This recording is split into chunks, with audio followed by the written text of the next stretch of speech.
এক নদীর তীরে বাস করত এক কবুতর আর একটি পিঁপড়া। একদিন পিঁপড়াটি পানি পান করার জন্য নদীর তীরে গেল। হঠাৎ করে পিঁপড়াটি নদীতে পড়ে গেল, হাবুডুবু খাচ্ছে। এই মুহূর্তে কবুতরটি খেয়াল করলো তার বন্ধু পিঁপড়া পানিতে পড়ে গেছে। অমনি সে একটা খড়কুটো পিঁপড়ার উপর ফেলে দিল। পিঁপড়াটি সেই খড়কুটোকে আঁকড়ে ধরল। এরপর কবুতর সেই খড়কুটোকে নদীর তীরে নিক্ষেপ করল।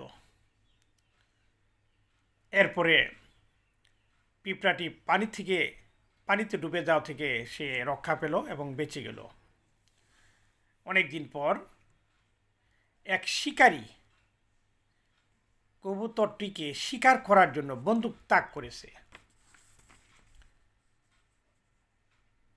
পিঁপড়াটি খেয়াল করলো যে শিকারী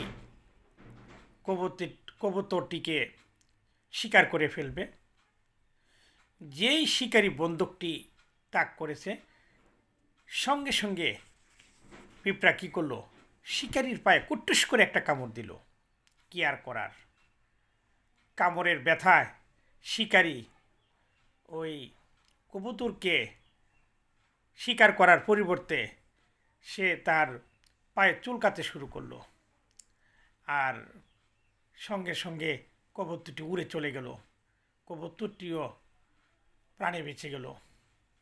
এই হচ্ছে ভালোবাসা। আসলে ভালোবাসা দিলে ভালোবাসা পাওয়া যায়, এরই নাম কৃতজ্ঞতা। ধন্যবাদ সবাইকে।